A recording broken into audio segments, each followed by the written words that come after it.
And I'm going on mute. So I'm getting ready to start right here.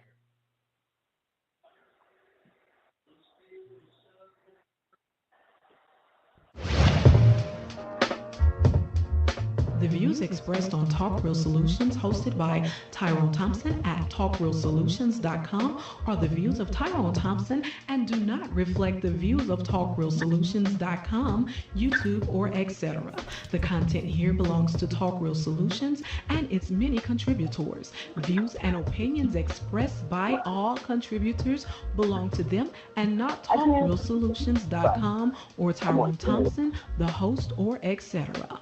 All data and information provided on the site is for informational purposes only. Talk Real Solutions makes no representations as to accuracy, completeness, correctness, suitability, or validity of any information on this site and will not be liable for any errors, omissions, or delays in this information or any losses, injuries, or damages arising from its display or use. All information is provided on an as-is basis.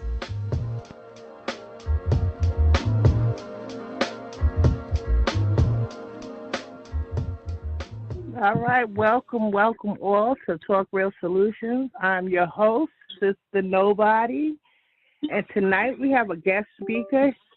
He will be going by the name of Cool Man. Welcome, Cool Man, into the house. He's from the 5% Nation. Hey. I'm going to try to give you a little introduction, man.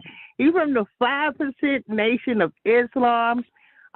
He practiced with Kayshawn Bay Allah with the martial arts, which was under the name of Camp Kayshawn Karate, and also the 52, what is that, the 52 blocks?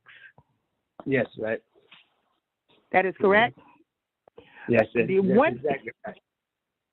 One thing we've never gotten into on this show is the 5% Nation. We never discussed the role that Clarence X played in the community during the 1960s and his.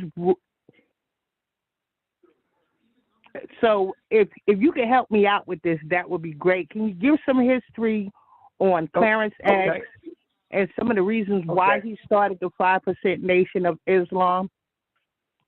Okay. Now, first of all, his name is Clarence 13X when he was in the Nation of Islam, Temple number 7 in Harlem.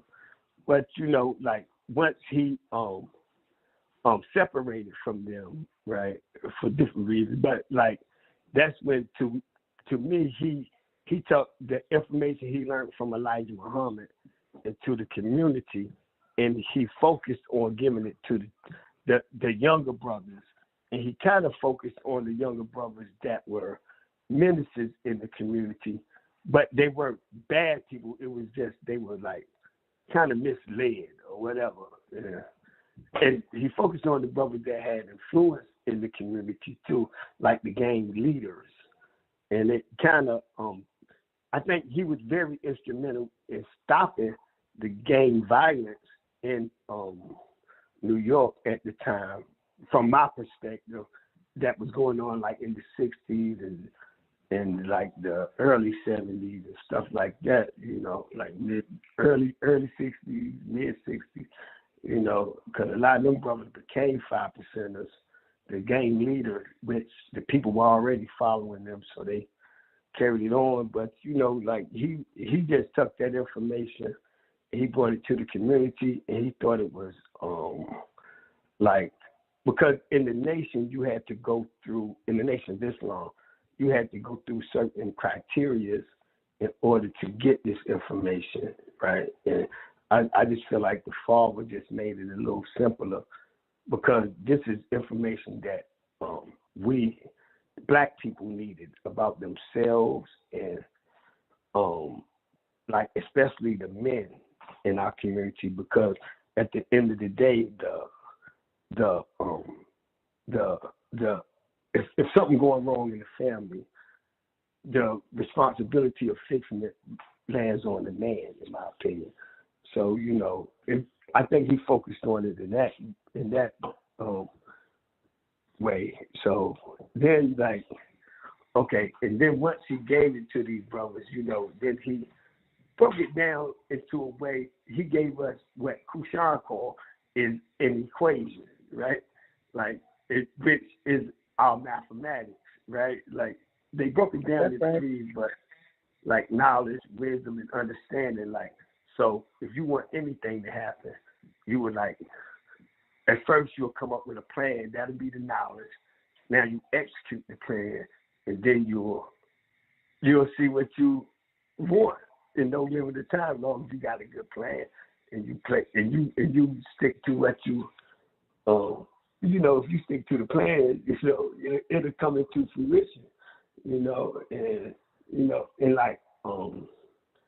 also with the knowledge and understanding, if you a person would never make a mistake with this. If you know something, if you never do nothing or say something that you don't know the outcome of, you'll never make a mistake. You know what I'm saying? And to me, that was a way for us to intentionally be successful. But we had black men in our community that were building and taking care of our families before this information. But this is his method of given to us to make it intentional and more simple. To me, right? And he focused on young black men, because even now, when you said, I work with K-Sean and working with the babies in self-defense, and it was self-defense because the main thing we taught them, the best way to whoop somebody is to not fight them.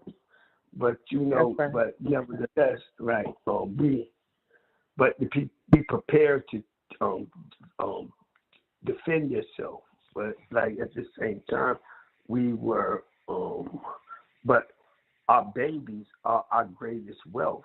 Because any idea I have, if I give it to my babies, I don't have to be here to make sure it comes into fruition.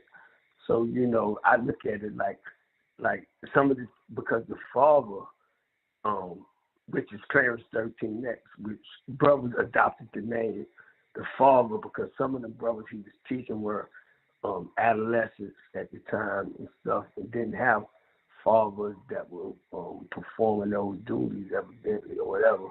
Because I grew up with the father, so I still acknowledge him as that also, though. But at the same time, he kind of guided them brothers into being respectful, being gentlemen, being accountable for their actions, stuff that in the streets, being a gangster or pimp or a murderer was kind of people respected you for them things, but those at the same time those things were destructive to the community, So the father kind of guided them in a way where they could use some of those same leadership qualities, them gang leaders. They had the leadership qualities, but they took those qualities and turned them into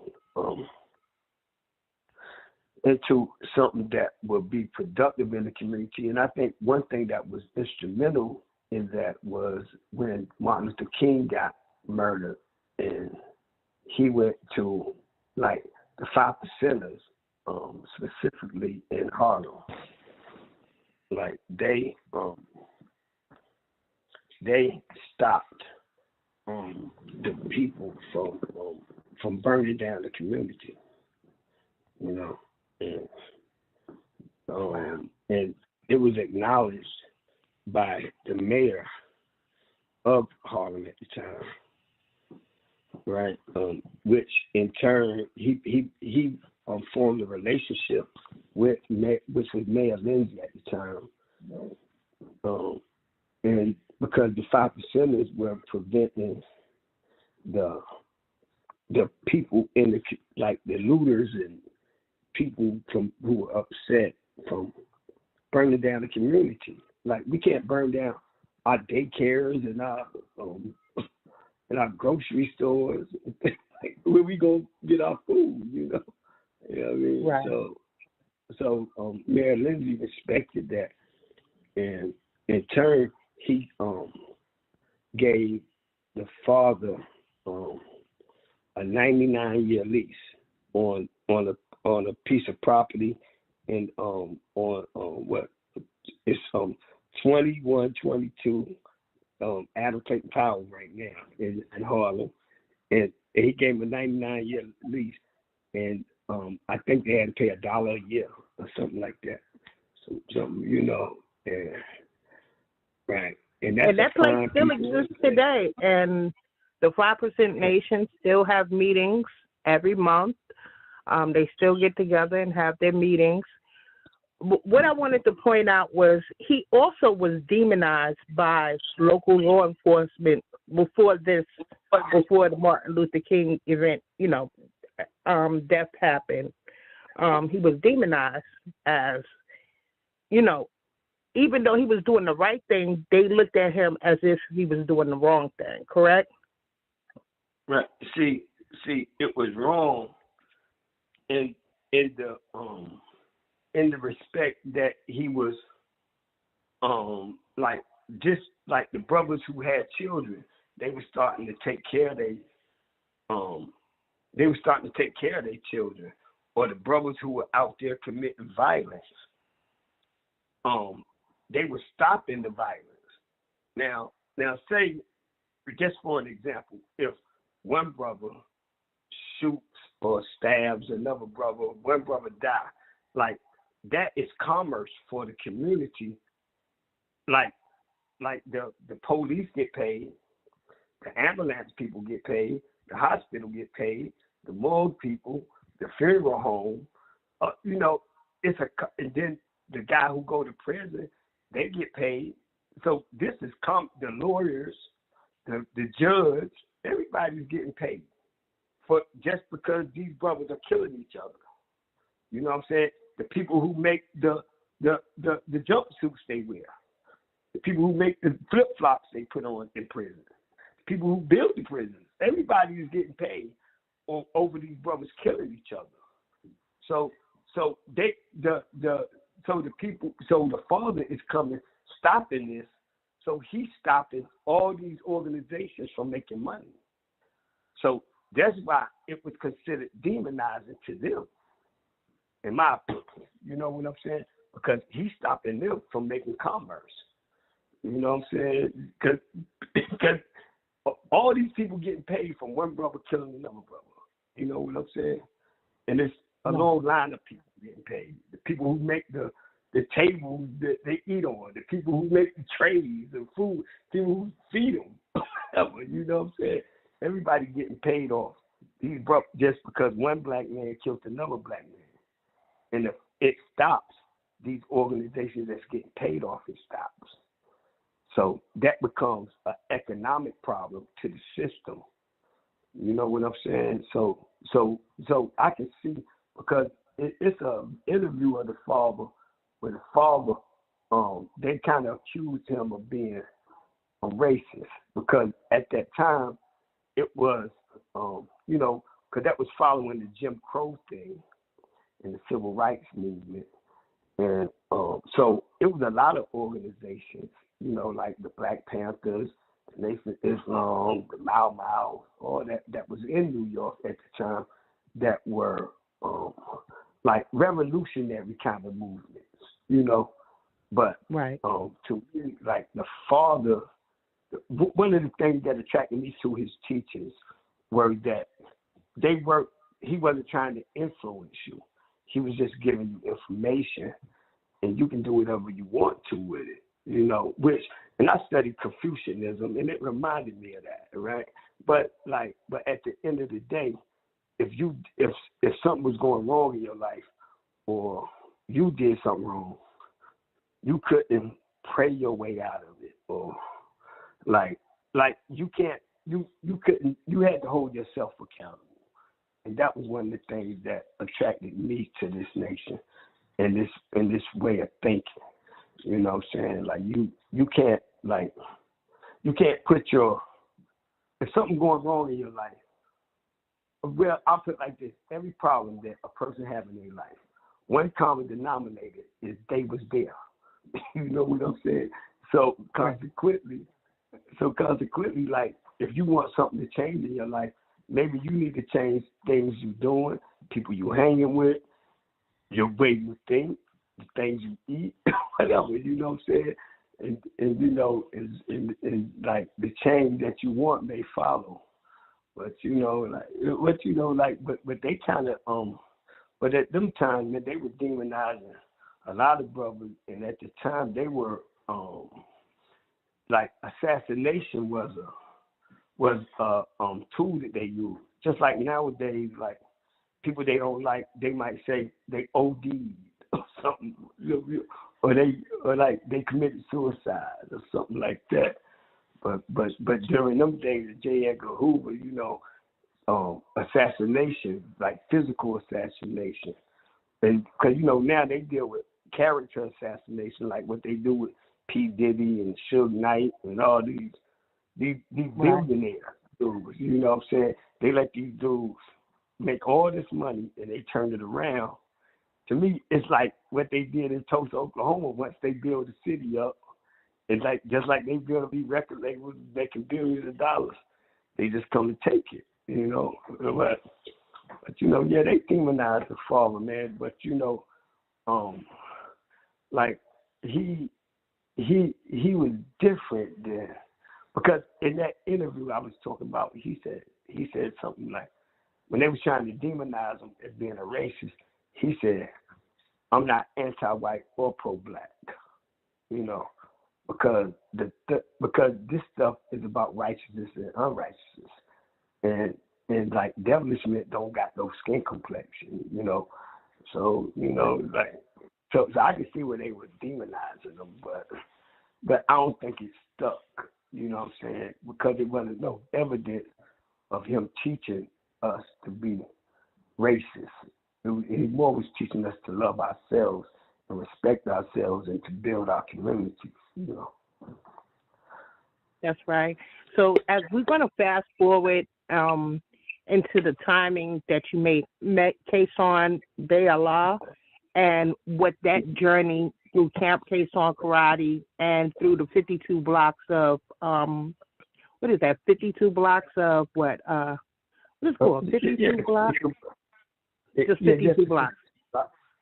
Right. Okay, yeah, so talk about that journey and how important that was to you as far as working with the community. You know, when I got introduced to that fighting style from like a brother when I was like 12 years old, it was, well, he called it state boxing. It's called State-O also, like, but when brother was going upstate, which is in New York, brother went upstate or something, but the brother brought it back to me in Plymouth, North Carolina, when I was like 12.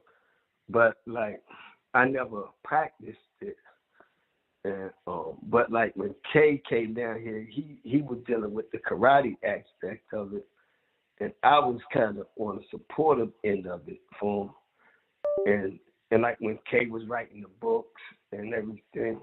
But let me back up. When how I met Kay, a brother gave Kay my number, and nobody calls me.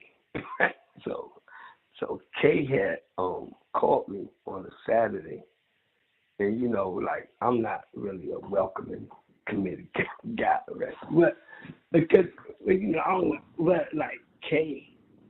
Usually when brothers would call me, I would like run them away from me, right? But Kay, every question I asked him, he would. I ain't saying I agree with everything, but I couldn't deny what he was telling me. So Kay, he got in there, and then like I automatically knew he was my brother, like automatically. And then I saw like, because the first day I picked him up, he wanted me to take him to Barnes and Nobles. And I'm like, if you need to ride to the bookstore, you could have called a taxi. Right? Well, nevertheless, like, but man, then as time went on, man, like he was bringing greatness out of me, like making me feel more comfortable about the way I saw life, and like making me see like how great I was. Every time he saw me, he would call me the mighty coup. And I would be saying in my mind, if he knew half the stuff I knew about me, he wouldn't call me this. But he was so tenacious. He was so tenacious about it, man. Like, he called me that so much, and to the point that I embraced that name. You know what I'm saying? And wanted to live up to that name. You know, and he held me accountable because like if anytime he was in a room, like anybody that had negative or low self-esteem, he was changing the whole atmosphere. You know what I'm saying? If you ran him, he gonna control that, right? And like with him, man, and I would see like sometimes when different people would be going through issues or problems, and he would be so loving and caring and understanding to them, right? And like giving them encouragement and good advice and stuff, right? But then when I'm gonna tell you, when I used to come to him with my problems, wanting to vent, he would just say, he'd be like, "Oh, all right." Then he would just say, "All right, God, black man God." That's it. That's right. Hold up, man. Where the love and affection that you gave to other people? That's what you thinking, right? But you know, he just held me to a high degree, man. And that brother, man, he brought the greatness out of me, man. I'm telling you, I like now when I be like, peace, it's because K-Shine ain't here to see it. Anything I see happy, I be like, peace. If I see a person, you know what I mean? Because that's how he always was, man. And I never seen him down.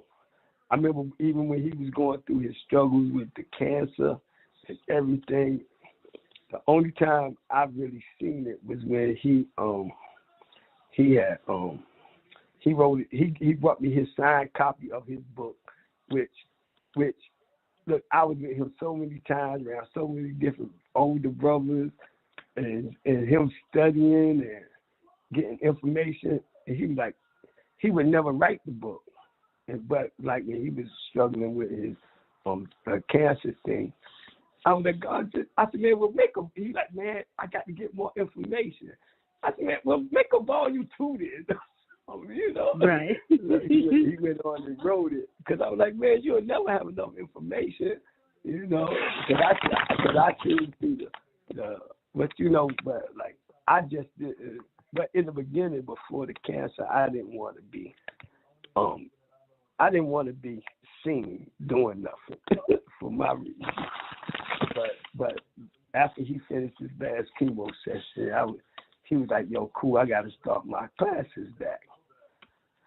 And really, I was the one who, like, picked the kids up, cook at the parties, and, you know, like, kind of help him, like when he wanted to do examples and stuff like that. But this time, I was like, yo, I said, man, Kev, I said, well, look, because he was adamant about starting the classes. So I said, what I'm going to do is, I said, just tell me what you need me to do, and I'm going to make sure you're successful at it.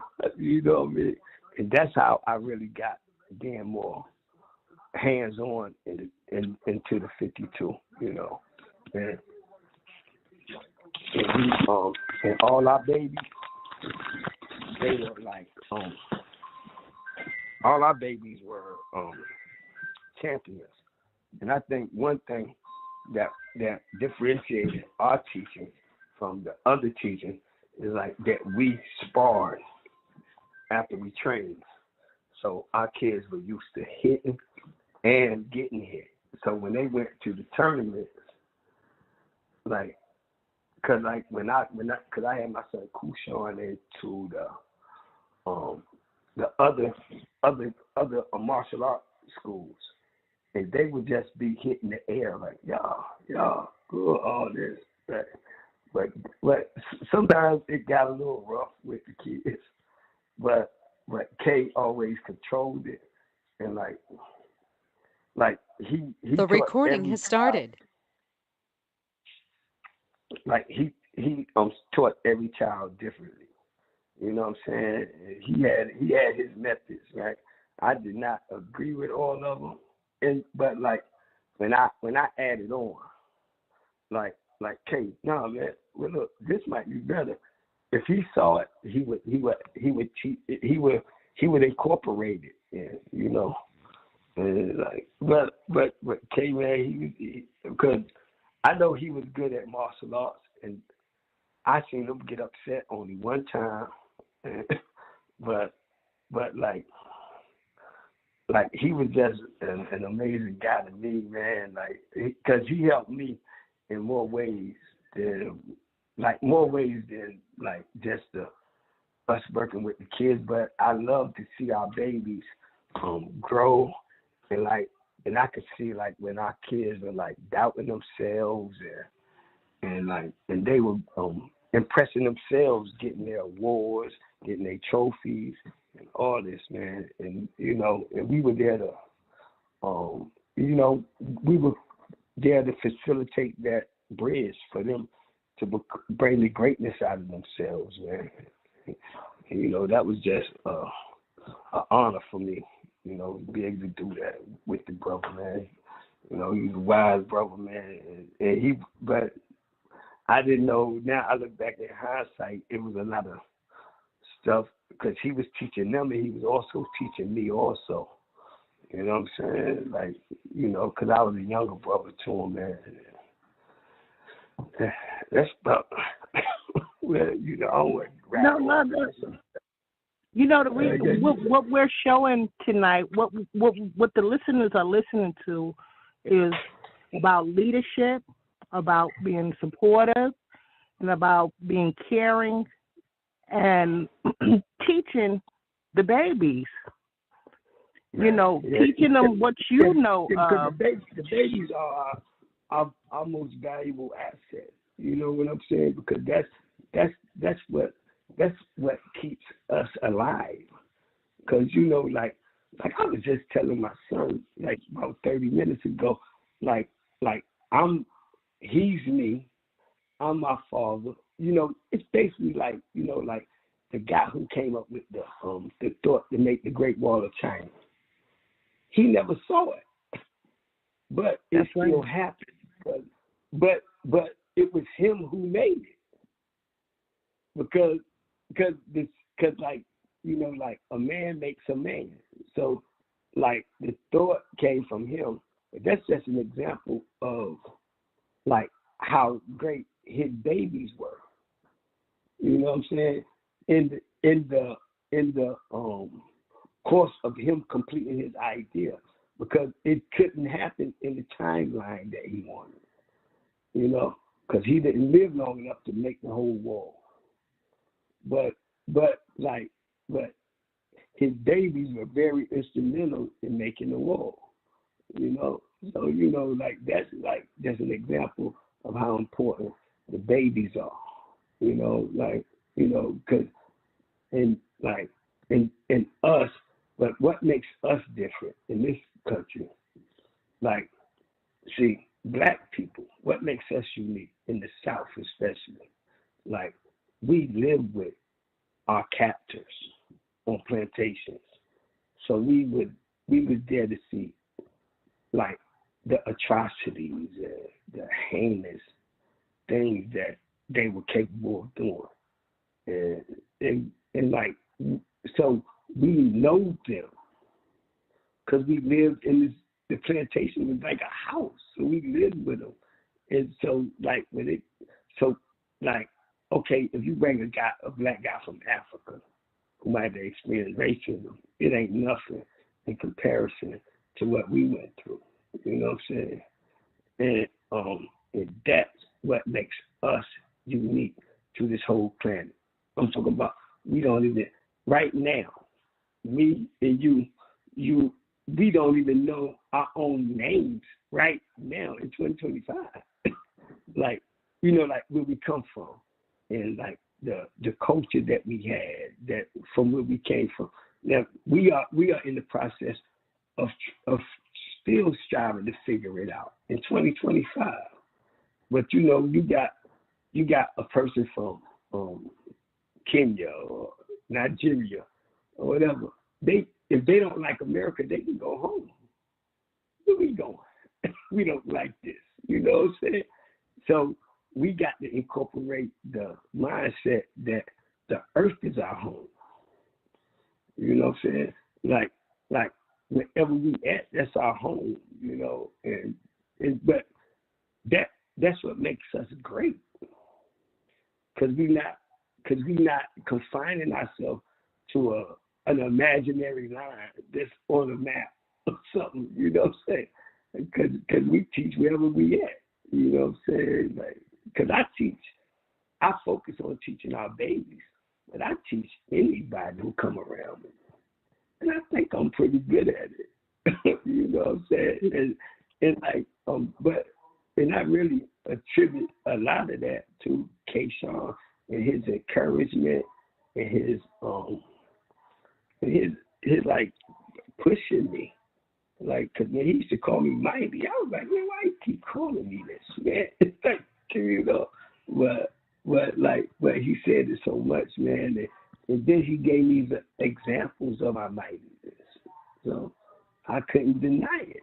So I just embraced it, And man, I love him for that. I love him with a passion for that, man.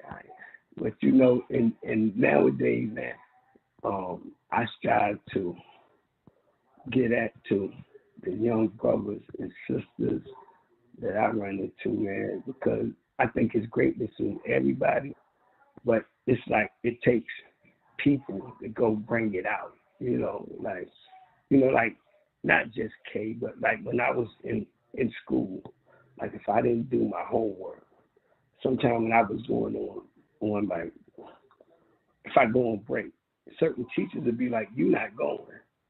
You got to finish your worksheet," or something. I'm like, but it's other kids who didn't do their worksheet. Why they can go, But the person was just focusing on me, And I got my favorites, and just like our babies, man, because our babies, man, they were champions when we went to them tournaments, man.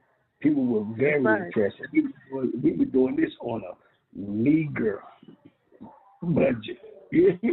Like sometimes, man, K, like kids who couldn't pay, like K will pay for their gi. K will pay for they like if we working with a center, that was kind of like why we went to the park to train, because like the center, like they needed their money, but we not gonna turn the child away because he ain't got no money. You know what I'm saying? We just don't think that way. You know what I'm saying? But we came up with a way to start doing it at the parks and things of that nature. Just to make sure that we still out here because really that stuff is building because we're not just teaching them self-defense, we're teaching them camaraderie, we're teaching them unity, we're teaching them how to respect themselves, we're teaching them that they are great.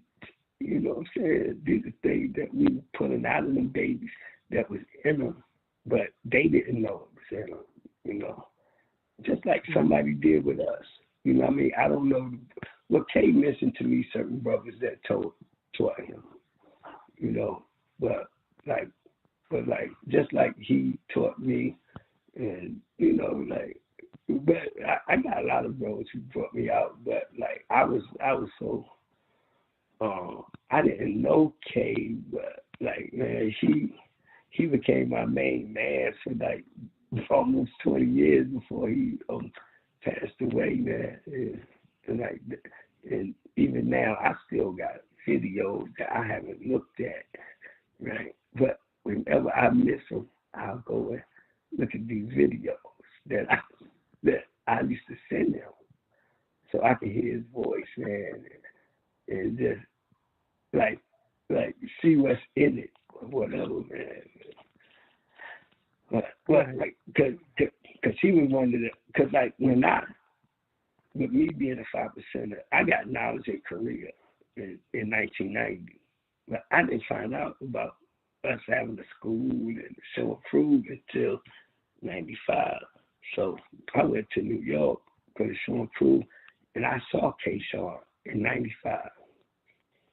And he up there with the kids doing karate. And I saw him in 96. And then Wow, you saw him when they did the show with the mask on? Right. Yeah, man. Yeah, I was there, but I didn't know him. I just saw the show. You know, this is my first time in New York as an adult, you know, because I was in the military. But, like, I had went, well, one of the guards from Shaw University, he went to go get his master's. And when he got his master's, he the one told me that the guards were having rallies in Greensboro and Lexington and Charlotte. So that's how I found out that we had a newspaper, a school, all this, right? And, you know, I was kind of like, me being arrogant. I was like, how they having meetings without me? Because I was teaching hard, you know what I'm saying? I was teaching like 40, 50 brothers at this time. But at the same time, man, like, so now we're not the ones that gave K my number. Because, like, people would get, like, when people came to Raleigh, people from the school and different brothers would give me people's number to call. But they gave K-Shawn my number. And I asked K-Shawn, how you get my number? I was like, what you want? And he's like, no, man, I just want to build God. Right? So I'm like, who gave you my number? He said, now a lot. And I said, I can't wait to get off the phone so I can tell now. Who get my number? And guess what, man? I stayed on the phone with K over an hour. And I still call now a lot. But I was thanking now a lot for giving me the number, giving my number to K. I'll tell you. Because all the other brothers that came to North Carolina, and they were getting out of prison and stuff like that.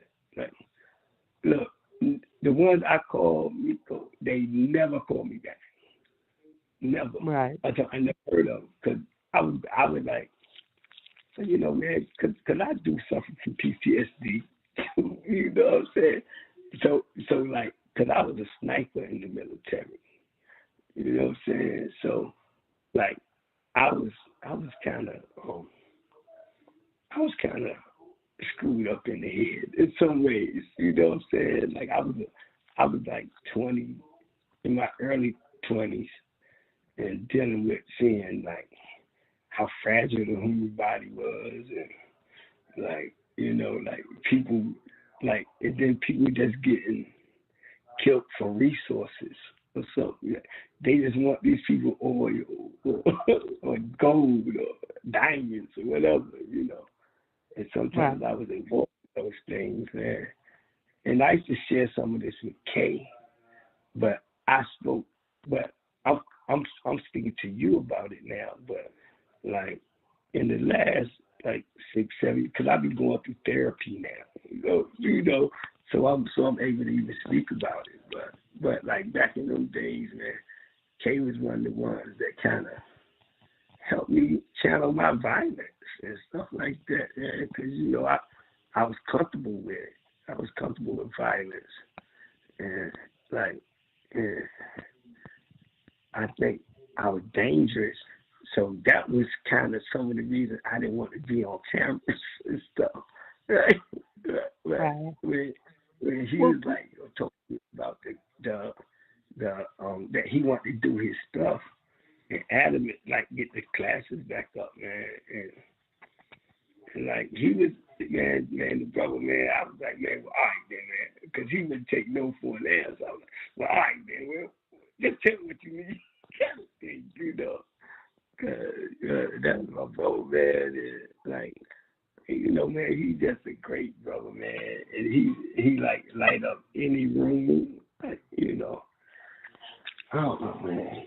It give me emotion. I'm sorry. But you know what, cool man? You did something great after his death. I mean, during his lifetime, you've done something great. Your brotherly love towards him, towards each other. And you did something great after his death, which was you showed up for his daughter's graduation to celebrate her graduating from high school. Oh man, look, man, that I feel like that is something great, but man, like to me, man, like, cause to me, like, if it was vice versa, it would be the same way. Cause you know, man, to me, we were just brothers, man. Like, you know, and like, you know, like when even like, well, I could tell you stuff, but cause like I want to speak with you, but I know this public, man, cause some of this stuff is so like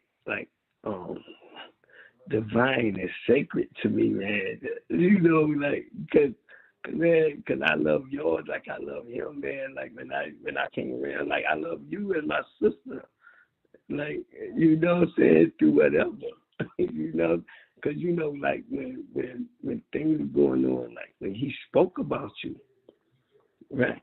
He's like, tell me something. I was like, yo, you gotta watch what you say about my sister. Like, you know what I'm saying?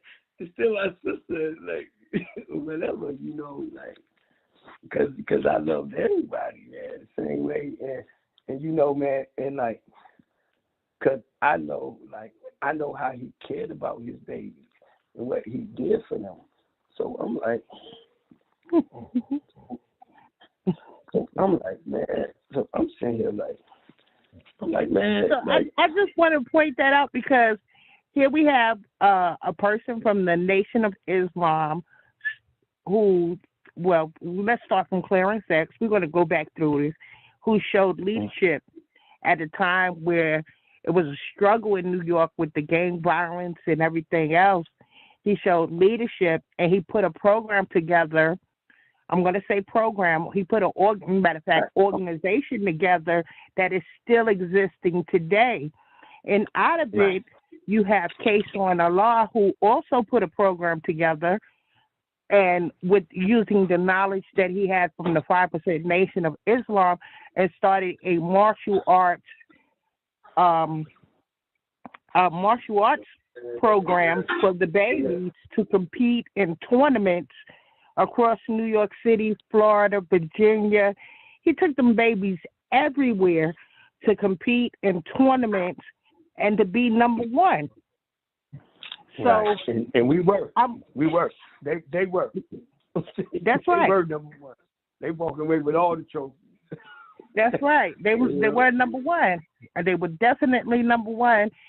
So right there, we have two great men, including yourself, three great men, because you stepped up to the plate. You became supportive, and you became brotherly. You know, you had that brotherly love to where you became supportive and caring, and you did your outreach with the community as well by working with the babies and doing your part. And and it didn't stop after his death. It continued because now you became somewhat an extension of being fatherly to a person who has lost her father. So right. You know, so it doesn't stop. That's what I'm trying to point out, the roles that Black men can play in the community. And Clarence X is not here today to see what he started in the 1960s. It still exists today. And know why? Because he gave it to the babies. That's right. I'm one of the babies. Kason was one of the babies that he taught. You know what I'm saying? And that's why he's still here. because you know, see, a person die on earth twice, physically or when people stop talking about you. You know what I'm saying? And if you stop being talked about, that is attributed to what your contribution was here. Because what I figured out last year was like, when a person comes to the earth, they don't know where they come from and they don't bring nothing with them. And when they leave, they don't take nothing with them. They don't know where they're going. So with all that being said, like, so consequently, like, so me, I just strive to find purpose with my life. And, you know, like, say like Malcolm X or Martin Luther King, they had some purpose, or like the father, Clarence 13X, like, he had some type of purpose that he's still relevant in 2025, even though he was assassinated in 69. You know what I'm saying? Which is like 60, going on 61 years ago. Yeah, well, no, going on like no, the nation's 61 years old, about to be 61, but that was like 4 years. About 46 years ago, he was 56 years, pardon me, that he was assassinated, but he's still very relevant, and this is like a new way of thought. Q&A session is over. Yep. It But you know, was, like, I'm sorry about that. I don't mean to cut you off, but what I did was I opened up everybody's lines. So okay. if you can, I know Joshua, you had your hand raised. I'm sorry. I wasn't looking at the switchboard and I'm new to this. So Joshua, let me introduce you to the cool man. Cool man, Joshua has something he want to say. Okay. All right. Yeah, brother. Peace to the gods, man. Peace. And yes, sir. I once was a member of the nation. Okay, not the nation of 5%, but I was a member of the nation of Islam. But I want to ask. Yep. Hey, brother, I can tell by your language you was in the nation. Okay. But right. Go ahead. I want to kind of get you to clear up two things. What was Malcolm and Clarence's relationship in the nation? That's number one. Number two, how did Clarence, the father, how did he pass away? Because, of course, you hear different mythologies on how he died. Some say he got killed by a woman. Some say he got killed right there in the projects. So, bro. We ain't got to deal with no rumors, right? Right. Look, I can answer both of them questions. At that time, Malcolm was like one of the top ministers, right? And the father was one of the like, he was a minister, but he was like under him though. You know what I'm saying? I don't know the anarchy, like captain or whatever. Right. But he was one of the ones that taught the brothers also. So he had a whole lot of, the father had a lot of respect because the father was coming back from the Korean War, I think. And like when the FOI was training, the father was one of the ones that was doing helping them with the martial art. I think he had a martial art style called, I can't remember the name, but anyway, but like the father had a martial art style that Twine. It's called the twine. Twine. Thank you, sis. Thank you. The twine. Yeah, exactly. Yeah. So look. So like the father, but to me, like the father, they said like the father had like a self-styled wisdom. Like when you say like, you know, like in those teachings, they say like they never said that, but my man, Master Father Muhammad was Allah. Elijah said that he came in the person of Allah. Right. To me, right. So like that, to me, that was equivalent to like, say like, if you came to me and you saved me or assisted me in something that could save my life. Right. You would be coming in the person of God, not saying that you're God. You know what I'm saying? Like, so when the Father was, and then like in the not, you know, in like Who the Original Man lesson, the Father taught it in a way where the brothers, when he was in the nation, teaching them that they talking about you. Like, not like when it said God of the universe, he said you God of your family or your job or the things around you, you know. And that was kind of contrary to what was, instead of being believers or something kind of thing, which was kind of, sometimes it was a problem, I think. You know what I'm saying? Like because it's because I don't want to misinterpret, because I wasn't there. This is just my opinion. All right. So you know, like, because the men, even though they taught this, like the lessons say that you are God, they still wanted you to submit to certain things. And the Father didn't really agree with it. And I think that kind of caused the rift. And now your second question, like, how did the Father pass away? He got murdered, right? Now, like I said, back during them times, like with J. Edgar Hoover and the FBI, because like my wife, she worked for the SBI in North Carolina, and she pulled up like a whole file that they had on the Father. Like, I'm talking about, like, when they say how tall he was, like scars he had on his body, all this stuff, man. Like, I'm talking about like a big, like about like 200 pages of information they had on this man, like the FBI at the time. And this guy, he was kind of like, I would say like Martin Luther King, right? This guy, he teaches nonviolence, but you're dealing with violent people. so right. You know, so because the Father, he didn't teach nonviolence. He taught like to love yourself, kind of, just like the messenger, you know, like, but like he just took it to us and let us deal with this information that the messenger was bringing, and let it happen organically. You know what I'm saying? More than structured. You know, I think that's the way if I could put it in my words.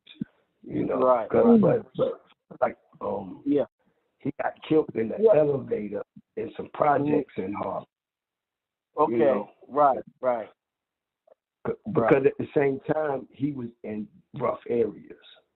You know? Yeah. Because like right now, with the knowledge I got, if I go hanging out at the clubs and the bars and liquor house, something like that could happen to me. You know what I'm saying? So, you know, but that's something he was willing to do, because I don't judge nobody. You do whatever makes you happy, you know. Right. But you know what I'm saying? But yeah, that's how the brother passed away. But like it's a interview he had. And in the interview he said a man only gonna go to understanding born, which is 39 in mathematics. Now and he said I'm not going past understanding born. Right. And like, to me that was a way, like him, like brothers look at it like, because I'm not a spooky thinking person, but like it was like in order for us to be, instead of his sons and us becoming gods, he couldn't be here. You understand? Like, you know, like it's just like me. If I still live with my father, how can I be a man? You understand? Because even now, when I go visit my father, I'm a boy around him. You know what I'm saying? Yeah. You know, but I'm talking about willingly. I'm a boy. You know, not because something that he demeans me or nothing, but I respect him so much that whatever, you know what I'm saying? And it would be the same way, like because like just like when ministers go around Farrakhan, they become subservient to him. You know what I'm saying? Because not nothing bad. It's just respect and like a relationship that brothers got amongst each other. And guess what, man? We need that relationship.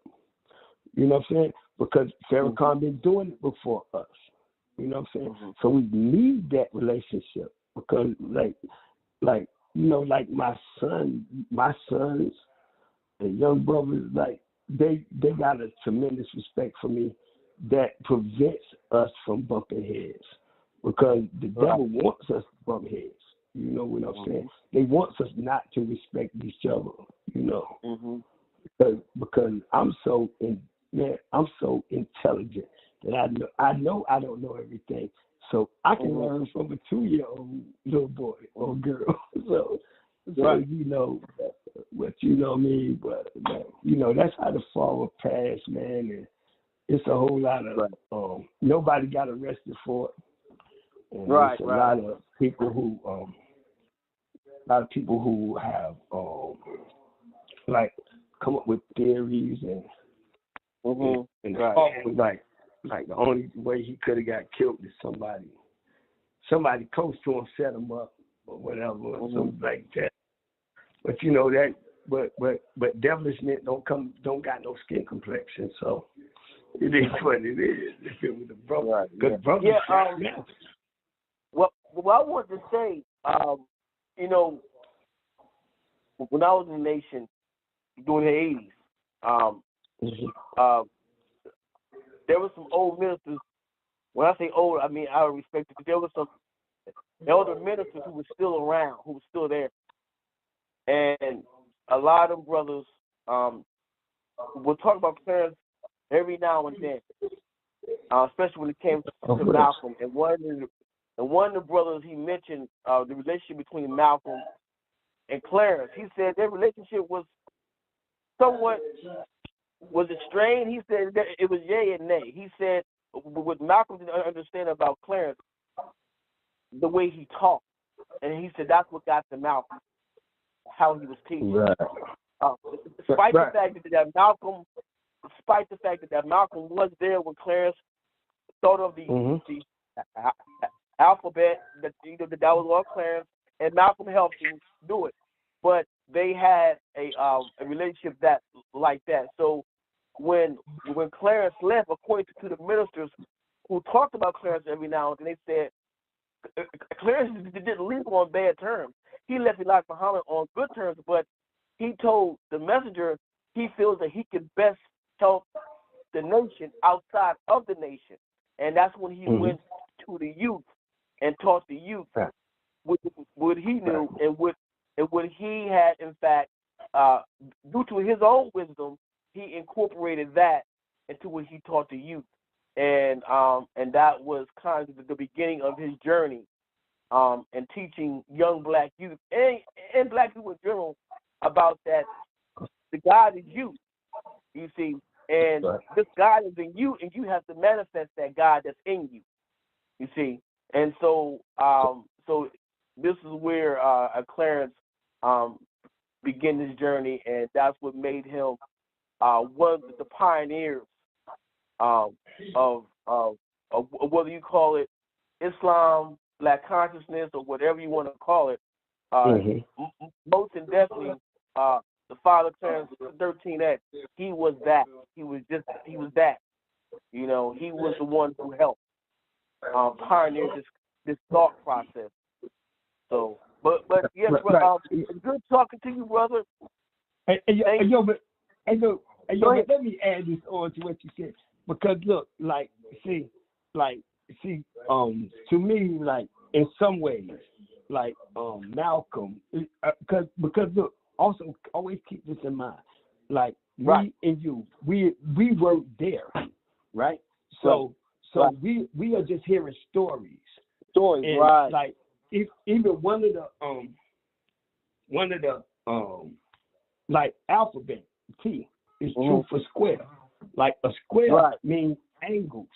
So like say if somebody told a story about your life, say if it's your mother, your wife, and your daughter, right? Like all three of them gonna have three different stories. You know what I'm saying? But all of them gonna be true according to them. So Right. so like you said the brothers, because you said you was in the nation in the 80s, brother, that was an interesting time and I'm gonna tell you why. Because Farrakhan was just becoming because like the messenger had passed and everybody didn't accept Farrakhan in the beginning. Right. You know what I'm saying? So that was an Right. interesting time. So he had to show and prove that he was a leader, because a lot of brothers looked at him as just another messenger, like a minister. I'm saying. So Right. he had to do something to stand out from all the other ministers. You know what I'm saying? And he did it. Man. So that was an interesting time, because I took that into consideration. So you was around and you've been around, right? Yeah. So now, but like these are stories, and those stories that you was just telling me, man, I never heard them or nothing, man, and they were interesting to me, like how those brothers saw it, and like in the way you manifested, like because I never heard that Elijah didn't like what the father did. He didn't not give the father his blessings or something. You know what I'm saying? Like you said, that's the way you see it. You can't do it here. That's the story I heard. But like I said, it's just stories. And Right. stories are based upon the angle that the person is looking at it from. You know what I'm saying? So, Right. So man, that's something that you just gave me tonight, and I got to go to the lab and draw up and everything. But ultimately, man, it's about us, Right. and raising up the black man in America. Raising up ourselves and our families and our babies, our women, everything. This is about us taking accountability and raising up ourselves. You know what I'm saying? Because ain't nobody coming to help us with it. Right. And, Got that right. And man, man, it's my honor to even speak with you tonight, it's bro. My honor for real, man, because because usually, man, I'm in rooms where I'm the best knower. So so I don't get a chance to get I'm usually in a position where I'm helping people or educating people. You know, and it's just like a hiatus to hear this story you told me about the older ministers. Like I was, and like I was saying, the ministers that I knew, the older guys, and some of them guys are now passed on, but a lot, they have said that. They said no. They said that the Honorable Elijah Muhammad, he never spoke bad about Clarence. Period. He never spoke bad about it. He never said, when Clarence left, he explained why he was leaving, and that was it. Now, did he have somewhat of an issue with Malcolm every now and then? Yeah, but that was between Malcolm and Clarence. That had nothing to do with the messenger. But when he left, he told me, he said, I feel that it's best for me to be outside the nation working, because I can get because a lot of our youth are not going to go in the nation. See, so and Clarence knew that. He said they wasn't going to go in the nation. They wasn't disciplined like that. So he had to come with something to teach them and say, you can still be a God. You can still have discipline and wisdom and knowledge. Okay? And this is what he brought to them. And a lot of youth in New York City, particularly at that time in Jersey, they accepted it. And that's what, as far as I know, and guess what, dog? Guess what? Now, you know, like rap music and lingo and fashion come out of New York. Look, bro, if the father would have taught this in North Carolina, it would have never had the same impact that it had. Right. You know, even like in rap music, because like in the beginning of rap, like brothers used to be rapping, saying words. I would have to go get a dictionary to find out what the words meant and stuff. Right. Like, but these the gods, and like, you know, like the B-boy stand, that's just a brother standing on the square. You know what I'm saying? Like Rakim, and because like rap used to be how intelligent you were. Yeah, poor right. Yeah, brother. You know what I'm saying? So see, I got knowledge in 90. Right. See, I got knowledge in 1990 in Korea. So when I came back to North Carolina teaching the brothers, and also in Colorado Springs, right? When I was teaching these brothers, like just the music that was out, that was kind of helping me set the mindset of the people. You know what I'm saying? The Poor Righteous Teachers, Brand Nubians. You know what I'm saying? Like these was the Wu-Tang, all this. So these brothers helping me teach the babies at the same time, because it's a fad kind of, you know what I'm saying? And it was a wonderful time for me. It kind of made me teaching like more, because some brothers just ran for the fad of it, you know what I'm saying? But you know, but like the impact that it had on the community that I'm from is tremendous, bro. And you know, like and like, man, like me, I'm just against unrighteousness, brother. I don't care, because just like you said, like he was teaching that we were God. If you think good enough, even Christians teach that we God, because they tell you that the only way you can get to heaven is if you accept Jesus. So who's in control? You. Right. Not. You understand what I'm saying? The only way you can get forgiven is God. The only way you get forgiven is if you repent. You understand? They teach you in control the whole time also, God. But you know, see, a person can tell you something and teach you something else. Right. See, they telling you I bought the book. I bought the book by Wakil Allah, and the book is called In the Name of Allah. And it's a story about Clarence 13X, according to what Wakil was saying about his life, etc.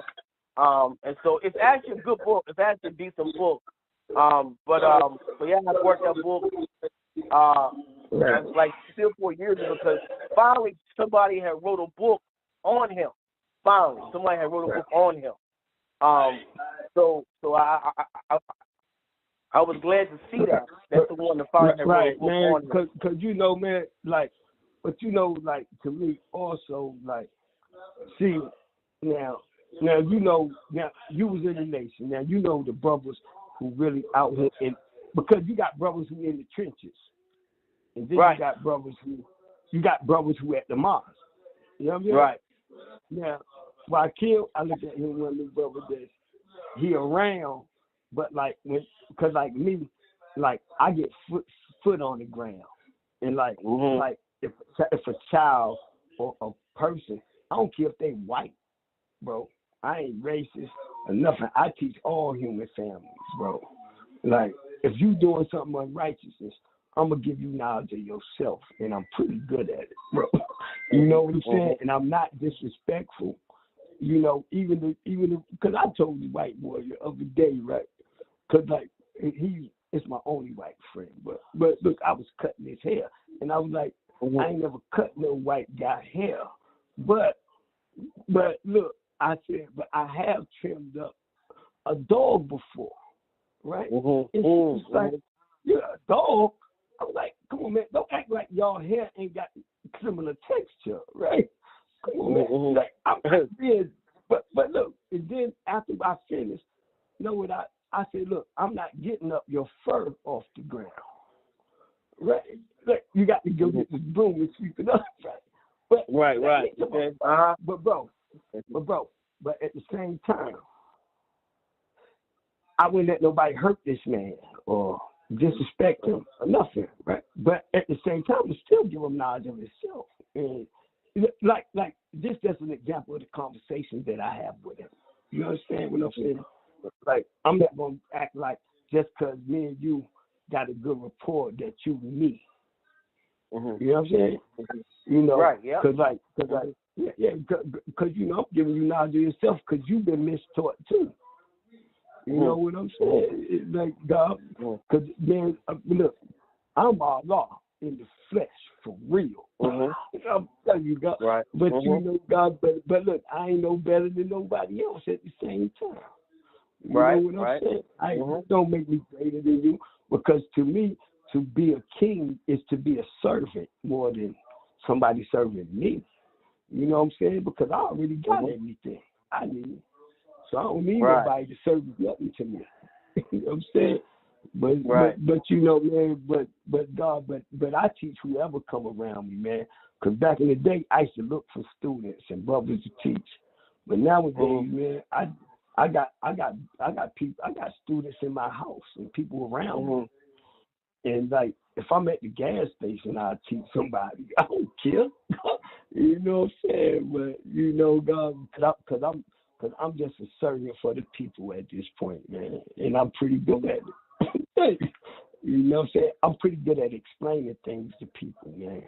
Because I study life, you know what I'm saying? Man, but look, man, it's my pleasure to even deal with you tonight, because you done gave me something to go home and think about. You know what I'm saying? Yeah, bro. And like I said again, I thank Sister Nobody for bringing you on, because this is like a breath of fresh air to hear something different for a change. You know, so it's like a breath of fresh air. And likewise, brother. Likewise. Yeah. Likewise, and like I said, I'm gonna step back, because I know that there's other people who want to, you know, maybe ask some questions. So. Yeah. Okay, man. Yep. Okay. All right. Okay, peace. All right. Hey, I'm still here. Anybody else who would like to speak? Your lines are all open. You can speak. Okay, man. You know what I mean? Because that bro, man, he had a good add-on, man. You know, gave me something to think about, man. And like, because the field of thought that we just like, you know, like Buddhism been around for 35,000 years. Christianity been around for a certain amount of 1,000 years. Like, see, our nation in this field of thought is only like it's a little bit over 60 years old. So you know, technically, we can't say that, because it deals with mathematics, which has been around for a very long time, and it deals with science. Okay. You know what I mean? So technically, of course, you know. Listen, I'm gonna tell you the reason I say that, right? Because in our lessons it say the black man is God, always has been and always will be. But look, one thing I do know, like my father, my physical father, he don't know mathematics. He don't know, like, in order to feed his family, like, say he paid all his bills, now he got $80 left until 2 weeks, you know, something like. He don't know that how he gonna make this $80 pay for his family. But like, to me, mathematics, the way the father broke it down to me, that's how I apply mathematics to my everyday life. You know what I'm saying? And to me, it became intentional because you know, like, I'm not saying that black men wasn't using mathematics before this, but this is the way that Kushan do it, man. Because I know, just like brothers in the nation, brothers in Panthers or whatever, they were doing stuff. But I can see exactly what you're saying too, Miko. Like, because it ain't like we reinventing the wheel. You know what I'm saying? Because it's just a mindset that a man got to have. But it was, cause in like the way that he manifested it, right? It was very important to me. You know what I'm saying? And that's just the way Kushan look at it. Cause you're exactly right. Black men were using math and science before the father was even born. When am I gonna go home? You wanna go? 1 second. Peace. Yeah. All right. See?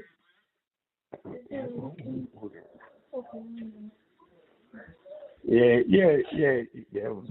That's my son, man. I gotta go. Go drop him. Yeah, but like, but I can, but to me, this just a new field of thought, cause like your daughter, right? Kaisha, she was born on Earth, like it was things that you had to learn and change eating and change mindsets to be an Earth, right? Now, Kaisha and like my kid, they were just born into the nation. So that's why I say I be wanting to see what they gonna do with it. You know what I'm saying? Because they taking this information that they've been having all their life. Now they gonna take it and they gonna become men, women, elders in the community. And I'm just kind of curious about, cause like a lot of the older brothers, like me, I'm 53 now, but his brother's older than me, but most of us was 85% first. And like the oldest 5% I know, I think he probably like 63. And that was the first God that was born in the nation, Hashim. I've been with him the other day, but like everybody else is, all our kids are 5%ers just by default or something, And that's why I say I'm just curious about how this field of thought is going to affect the planet. You know what I'm saying? But I do understand crystal clear that the black man, the woman was already using they were using mathematics and science from the beginning of time. Because like if you look at the length between the wrist and the elbow, 12 inches, and the line on your finger of any man is just an inch. So so I understand the math, man, but that was me being kind of personal, like something. I got you. Again, everybody around is open, so if you want to speak, you can go ahead and chime in at any time you would like to speak. Tonight we're discussing the role of Black men in the community. If you on YouTube, you see the pictures flashing through. Those are some of the men that have played a role within my life, man. Some of them, not all of them, but some of them have played a role in my life, and I wanted to display them as I saw fit. You have Joseph Robinson, who is the founder of Think Outside the Cell. He has 2 books that's out. You have Kason Bey Allah, who is, what is the name of his book? The FOA, Fighting in the Name of Allah. His book is out. It's called The Knowledge of Knowing Yourself. That's right. The Knowledge of Knowing Yourself. That's right. And I'm telling you, he went. What makes him so extraordinary is that not only did he give the kids martial arts, but he named the katas after Black activists and Black leaders in our community. So they wasn't doing, they wasn't saying these katas in Chinese or Japanese under their names. They were saying it Malcolm X and Muhammad, or some of the names of the katas. I can't remember them all, but right, like Malcolm X, Martin Luther King, like Elijah Muhammad. But the thing is, like even the yellow man, they only been here a little over 6,000 years ago. You know what I'm saying? So people were fighting before 6,000 years ago. You know what I'm saying? Because, you know, even like when you look at the statues of the Buddha, the texture of his hair look like naps or something. You know what I'm saying? They like kind of curled up. You know what I'm saying? Right. And that's not how Asian people hair do. You know what I'm saying? Like, so, you know, but they... That's not the Asians that come into the States. Let's put it like that. These are not the Asians that are really back in the country. The dark skin with the thick black hair, you know, curly hair. Those are back in the country who can't get to these states. You know what I mean? Right.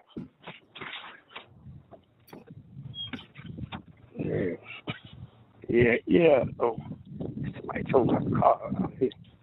So they told me to move my car. Hey, look, but Miko, I got a lot going on around me right now. Look. Oh, yeah, definitely. Thank you for calling in. Thank you for being supportive. No, man, thank you for so much for like inviting me to this and giving me something to do tonight that I enjoy every day, you know. And, you know what I mean? Because I didn't know I was going to do all this, you know, like talking to people and stuff. I was kind of more like wanting to listen, but thank you, man. And you know, it made me talk about my brother tonight, which I don't do with many people. But you know, man, but thank you for inviting me, man. I thank everybody who came to listen. And anybody, you know, because these are the platforms that can facilitate the change in our communities. You know what I'm saying? Where we can, like, you know, be more focused and be more focused and intentional about our growth. You know what I'm saying? You know, because we got all kind of entities fighting against what we're doing. So, you know, it's time for us to just come together and try to figure some things out, man. Right. Yes, indeed. Thank you, cool man. Everybody, thank you for listening. Thank you for coming to the show. And I will be speaking to you later on. There we go, man. All right, man. Love y'all, man. Peace. Love you too. Peace out. Welcome back, sis. Welcome. What's up? How you doing, mama's boy? I'm chilling. Sitting here trying to eat. Thank you. Well, one of the topics is the role of the black man in the community, and what I was trying to give insight was to the 5% Nation and Clarence X and what is still happening today as far as the 5% Nation goes. Even though the man has passed on, his organization still is up and running. And that was his carbon, what they said, carbon. That's what he gave to the community. And no matter what his background is, that's what he gave to the community. And he should be appreciated just like we appreciate Malcolm X and Martin Luther King, you know? What's this brother's name again? Clarence X from the 5% Nation. Oh, Clarence X. Oh, damn. I mean, yeah. Okay. Well, cause, you know, maybe I'm just gullible, but I'm just glad to hear your voice. You know, glad to see you back home. You know, okay, so I'm gonna put it out there, you know, because I don't think I've been on the show since COVID. And one of the reasons, well, it's been a multitude of reasons, but the death of my children's father, and then my daughter had passed away, then my niece had passed away, then one of his grandsons had passed away, and then one of my uncles passed away, one of my great aunts passed away. So just a lot's been going on behind the scenes. So sorry to hear that. Yeah. So. Wow. So, yeah. My heart goes out to you. Oh, thank you. Well, don't worry. I've been over here dragging them for you. You know. Oh yeah. I heard you the other night dragging them. Yeah, they sound somewhat ridiculous, and like, oh man, I don't even know where to start from. But I don't see them as community people at all. I see them as people that just steps over a person and keep it moving. As long as they're happy within their confines of their home and everything is going, everybody's listening and everybody's doing things right, they're content with that. But what goes on outside, I see them as people that just walk past it. They have no influence outside the house. And that's troublesome when you hear Black men have no influence outside the house. You mean you can't tell a little boy to pick up the trash, off the ground? You can't tell him that? It doesn't make any sense to me. But anyway, that's my little rant. Hey, you got time? Do your thing. It's been well missed over here. I will tell you this. I will tell you this. I got so pissed off that the Get Fresh crew, I felt like the Get Fresh crew caused you to leave. I took it personal to put hits out on the main nigga. And man, I never gave that nigga a minute's peace. And I might have even went a little dirty, but I nigga. So to hear your voice, I feel better. I feel better. It wasn't the Get Fresh crew. I know it wasn't now that you told me what you told me. I know now, but I'm just telling you, because I didn't know, the last thing I could think of was just them niggas. So I just was like, mama's boy is not the best word. I mean, just there's no way you could calm me down. I wasn't coming out of that tree until I shot one of them niggas. I got you. And you can ask everybody around here. I actually went a little too dirty. I hated the nigga so much. Too dirty. Yeah. I have to admit. I have to admit. You would have been disappointed in me. No. Yeah. I'm not disappointed in you. I'm disappointed on how I see the numbers have went down as far as Talk Real Solutions go, because to me this was a great platform, and I thank Tyrone for it, because he allowed anyone and everyone to have a voice, an opinion, an idea, for ABC to have an agenda.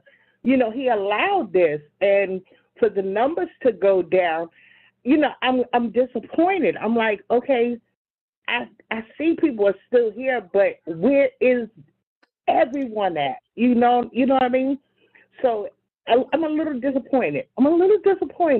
You know how you come home and you find out, damn, where's everybody at? Why ain't nobody around? What the hell you mean, cousin Ronnie on crack? I know, I get it. Right, that sort of thing. Like, where's everybody?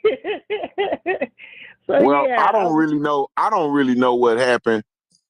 I can speculate, and some of it. I think Alquan had a really, really tough blow on Tyrone because he was stealing videos from Tyrone, and started flagging Tyrone. So it fucked Tyrone's original YouTube channel up. And that was your boy Alquan. He got so mad at Tyrone, he wanted to hurt Tyrone. And he wasn't the only one. All facts got mad, wanted to hurt Tyrone too. So instead of them, I don't know, discussing it on the phone, scratching their ass and get mad, they decided to attack his YouTube. And I thought that was, I think it isn't that TRS didn't grow. It's just that Tyrone got tired of manicuring the yard when niggas is driving through his yards with four-wheelers and shit, tearing up his yard. He'll spend all this time manicuring and getting the yard ready, and we be out there picnicking. All of a sudden, here come Alfax in the 4-wheel drive tearing up the yard, fucking up the barbecue. So I mean, that shit can, rob some men's motivations, and I don't hold it against Tyrone. I hold it against the niggas who haters. I mean, goddamn, it ain't like, what was Tyrone market share? Like 80 billion? No. So why you want to interrupt this man's shit? I mean, I think that's one of the main reasons why black folks can't have shit, is because there's other jealous niggas too busy trying to tear it up. They ain't got no kind of smoke for the cracker, but they got smoke for their brother like that. True. And that's sad. That's really sad. It's awful. Yes. It's awful. Yes, They'll let the white man come in their house, take over their whole house, and like the old days, have sex with your wife and raise your own kids up while you sit in a room somewhere and shut the fuck up. But let it be a black man knock on your door and try to sell you a newspaper. You thinking he trying to get your old lady. You biggest man in life, got your chest all out. What you looking at, nigga? Well, say that to the white man. That's just my 2 cents. I digress. I'm just so happy. You have no idea. Matter of fact, I'm finna roll one up after I finish eating. Finna smoke, because I heard your voice a couple of times. But I'm sit back and enjoy it, like a good wine, and just listen, dog. You used to ride with me deep into the night, and we used to murk crackers on sight. Right. So my memories go deep, So I'm just glad to hear your voice, hear you still going. And listen, some people are still out here pulling for you. I feel bad about your circumstances that you had to go through, but I'm out here pulling for you. I don't care if I heard your voice or not. I was hoping you was doing well, and it was solid. You still my comrade in arms, sweetie. So there's still solidarity out there. The only person we missing is Gigi, and then we can get back in the car. Right. Right. We get back in the convertible and go fuck some shit up, Keith. Right. So I welcome your voice back. I know it's gonna be fire. It's gonna be flavor. I hope. Yes.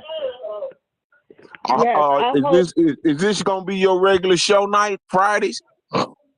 I'm gonna try to get on guest speakers. I'm hoping, as one of the pictures that you see on YouTube, you see a man standing next to President Bill Clinton at that time.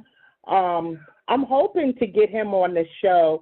He was one of the men who was a father to my friend that's standing with them, that would come to the block, visiting his family. And he's an ambassador. At that time, he was an ambassador.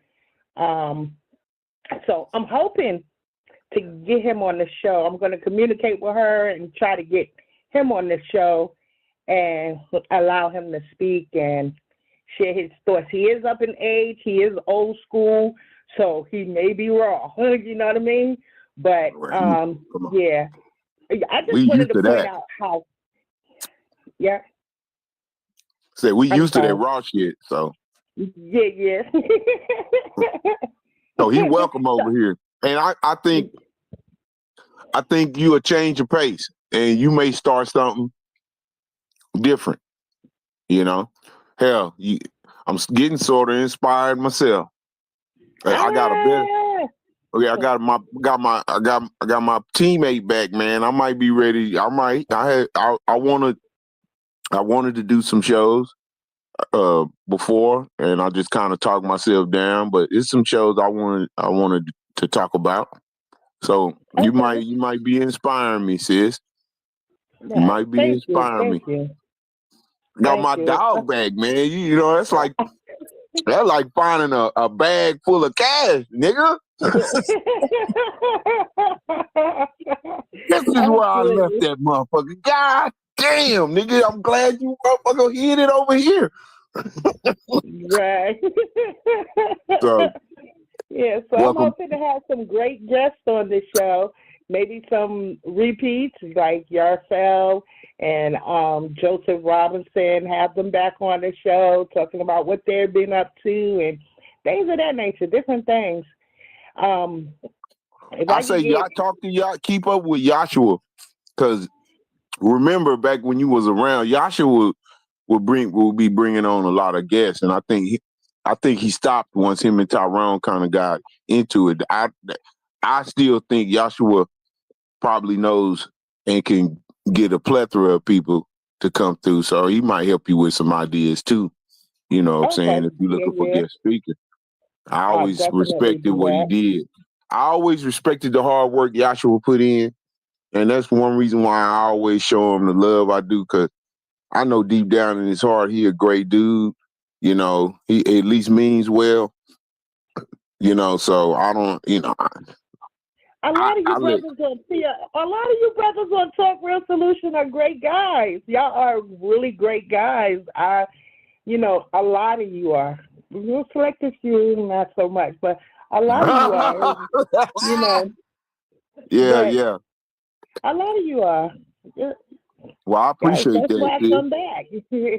I appreciate you saying that. I mean, me personally, I ain't never been full of myself. I always feel like I got more work to do, but I appreciate that, and I'm sure the rest of the brothers that be on the show, that they know who you talking about. They appreciate that. I feel like it's some damn good brothers be around here, Oh, yes, notwithstanding the little bitch ass niggas that's got to sit on the periphery and throw rocks at us. But that's, right, real niggas are used to little niggas throwing shit at them, so it ain't no biggie. That's why I say let them keep. I said it before. Let them have their shows. Let them have their opinions. They give us a little texture. right. So they get some texture right here. It'd be pretty boring if everybody agreed. But Right, that's right. we have some real. We have to kind of shout out to our jabronis, okay? Because they, they are special. They are That's special right. jabronis because they resilient, and I appreciate that.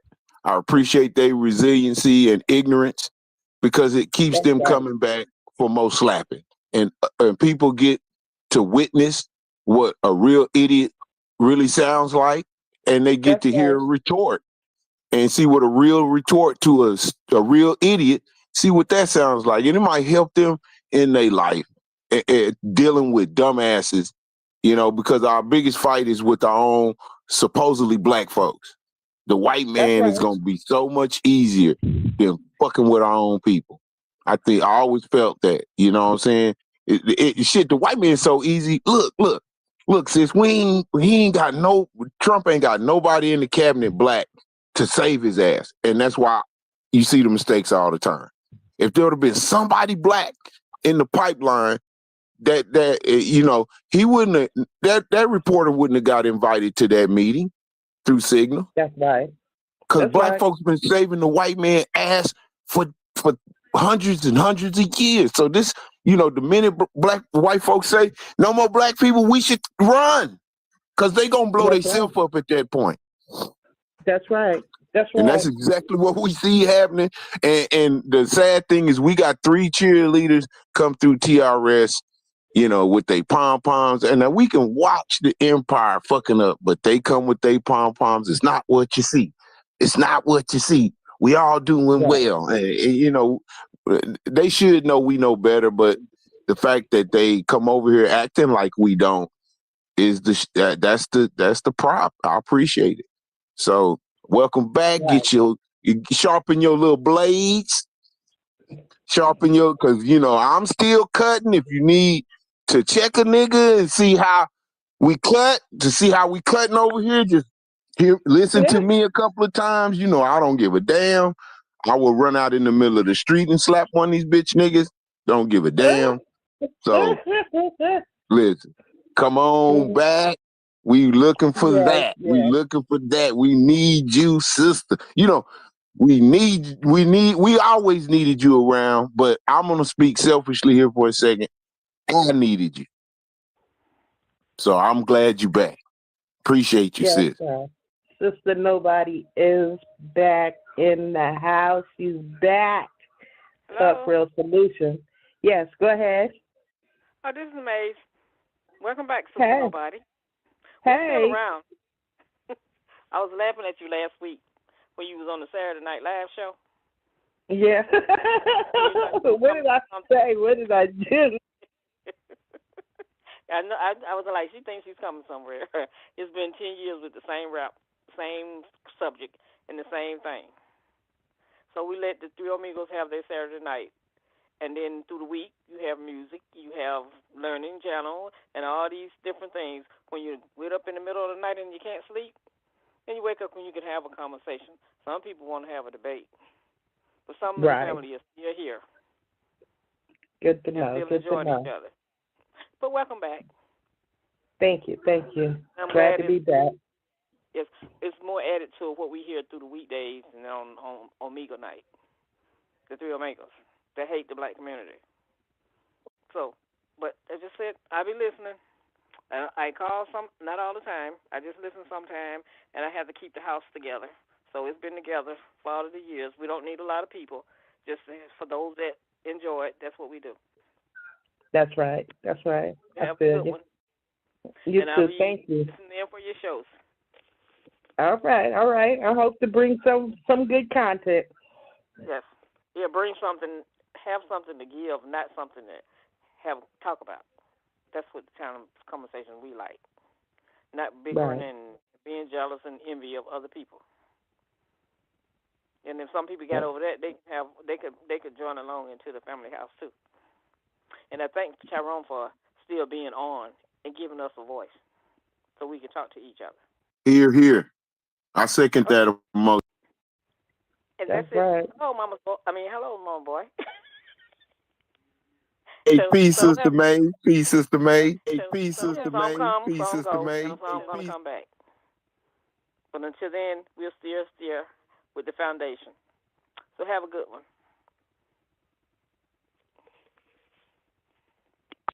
Yes, indeed. Thank you. Thank you. Thank you. Thank you.